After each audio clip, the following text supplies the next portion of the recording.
오늘 저희들 함께 보실 하나님 말씀은 신명기 16장 9절에서 17절, 16장 9절에서 17절 두 번째 말씀입니다. 일곱 줄을 셀지니 곡식에 낫을 대는 첫날부터 일곱 줄을 세어 내 하나님 여호와 앞에 칠칠절을 지키되 내 하나님 여호와께서 내게 복을 주신 대로 내 힘을 헤아려 자원하는 예물을 드리고 너와 내 자녀와 노비와 내 성중에 있는 레위인과 및 너희 중에 있는 객과 고아와 과부와 함께 내 하나님 여호와께서 자기의 이름을 두시려고 택하신 곳에서 내 하나님 여호와 앞에서 즐거워할지니라. 너는 애굽에서 종되었던 것을 기억하고 이 규례를 지켜 행할지니라. 너희 타작마당과 포도주 틀에 소출을 거두어 들인 후에 이레 동안 초막절을 지킬 것이요 절기를 지킬 때에는 너와 내 자녀와 노비와 내 성중에 거주하는 레위인과 객과 고아와 과부가 함께 즐거워하되 내 하나님 여호와께서 택하신 곳에서 너는 이레 동안 내 하나님 여호와 앞에서 절기를 지키고 내 하나님 여호와께서 내 모든 소출과 내 손으로 행한 모든 일에 복 주실 것이니 너는 온전히 즐거워할지니라. 너희 가운데 모든 남자는 1년에 3번 곧 무교절과 칠칠절과 초막절에 내 하나님 여호와께서 택하신 곳에서 여호와를 배웁되 빈손으로 여호와를 배웁지 말고 각 사람이 내 하나님 여호와께서 주신 복을 따라 그 힘대로 드릴지니라. 오늘 저희들 함께 보실 하나님 말씀은 신명기 16장 9절에서 17절입니다. 16장 9절에서 17절, 우리가 지난 시간부터 하나님이 이스라엘 백성에 주신 3대 절기를 통해서 감사에 대해서 살펴보고 있습니다. 왜 우리가 감사해야 됩니까? 먼저 첫 번째, 감사는 하나님의 명령이기 때문입니다. 여러분, 누구를 위한 명령입니까? 하나님을 위한 명령입니까? 아니에요. 사실 이 감사를 통해서 덕을 보는 사람은, 축복을 누리는 사람은 바로 우리이기 때문에 우리를 위한 명령이라고 할 수 있습니다. 감사는, 두 번째 감사는 나누는 겁니다. 우리가 14절 봉독하겠습니다. 14절. 절기를 지킬 때 너와 내 자녀와 노비와 내 성중에 거하는 레위인과 객과 고아와 과부가 함께 즐거워하되. 감사절을 지킬 때 자녀와 노비와 레위인과 객과 고아와 과부와 함께 하라고 했습니다. 여기서 함께 하라는 말이 중요한 겁니다. 함께 하기 위해서는 먼저 함께 나누어야 합니다. 사실 곡식을 추수하기까지 노비의 땀과 눈물의 수고가 있었습니다. 그들의 수고를 알아주라는 겁니다. 또 성 안의 레위인, 이들은 생업이 없는 사람들입니다. 누가 챙겨주지 않으면 굶어야 합니다. 고아와 과부, 사회 약자들입니다. 다른 사람들의 배려가 있어야 살 수 있습니다. 그들과 함께 즐기라는 것입니다. 자신들만의 축제가 아닌 더불어의 축제를 하라는 겁니다. 소유의 축제가 아닌 나눔의 축제가 되게 하라는 겁니다. 하나님께 감사하다고 하면서 이웃과의 나눔이 없다면, 이웃을 압제한다면 그것은 진정한 감사라고 할 수가 없다는 말입니다. 자, 세 번째는 믿음으로 감사라는 겁니다. 15절을 봉독하겠습니다.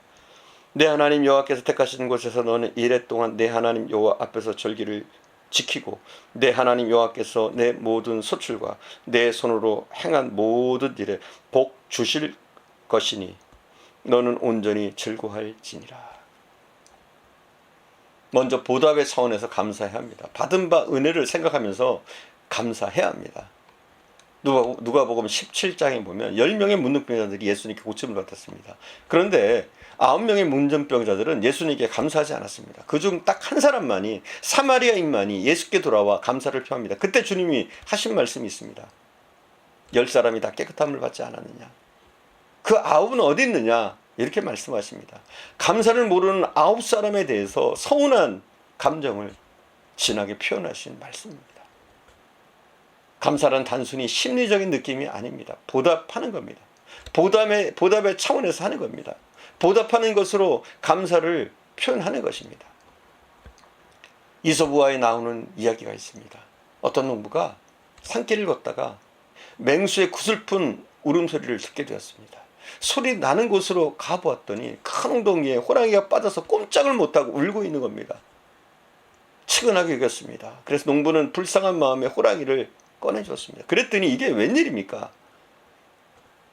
며칠 굶었던 이 호랑이가 이 농부를 잡아먹으려고 합니다. 그런 경우 있잖아요. 물에 빠진 사람 건져줬더니 보따리 내어놓으라고.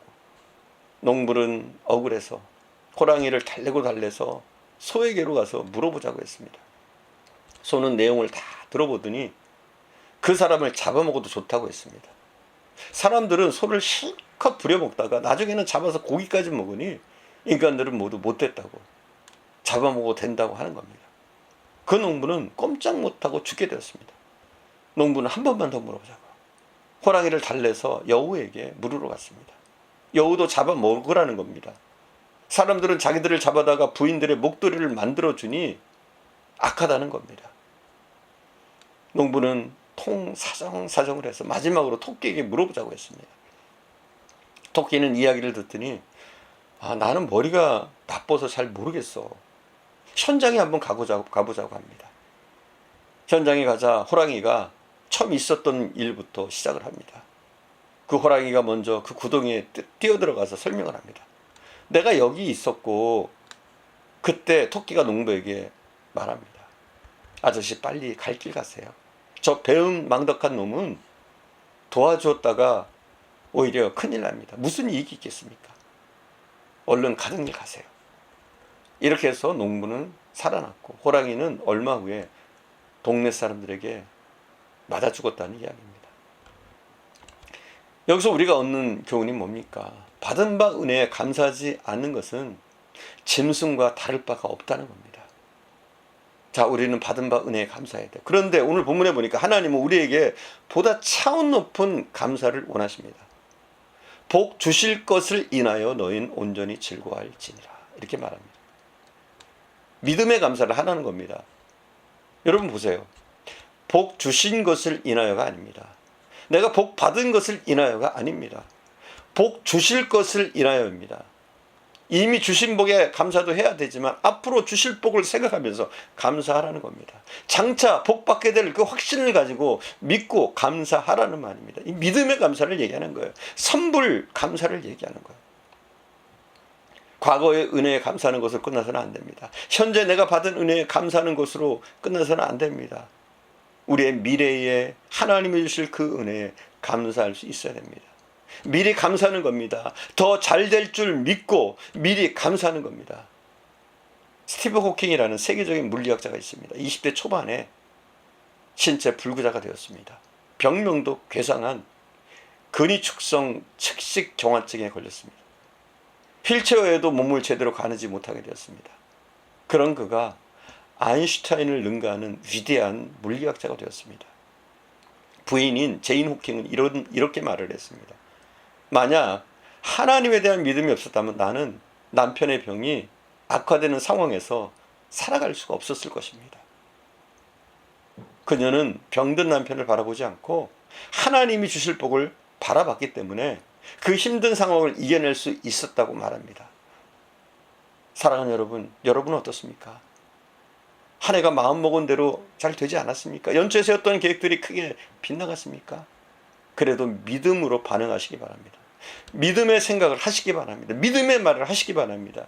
미래를 믿음으로 채우시길 바랍니다. 오늘보다 나은 미래를 꿈꾸고 내일보다 모레가 더 잘 될 것을 믿으시기 바랍니다. 하나님이 우리에게 축복 베푸실 것이다. 반드시 우리를 승리케 하실 것이다. 이기게 하실 것이다.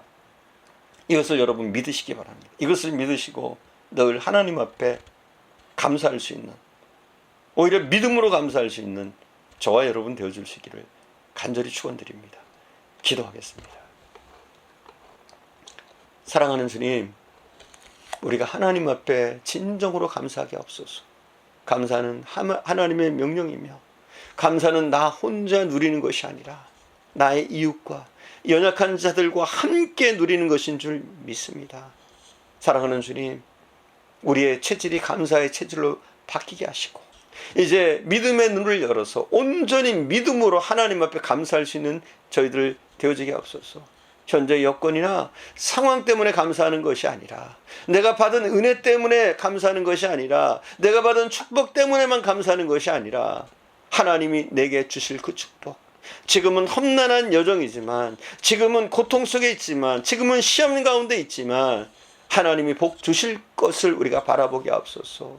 우리가 축복의 백성임을 잊지 않게 하시고, 하나님이 반드시 우리에게 복을 주시고 또 복을 주실 것을 믿고 믿음의 길을 갈 수 있도록 더욱더 은혜를 베풀어 주옵소서. 오늘도 함께 하신 주님께 감사드리며 우리 구주 예수님의 이름으로 기도드립니다. 아멘.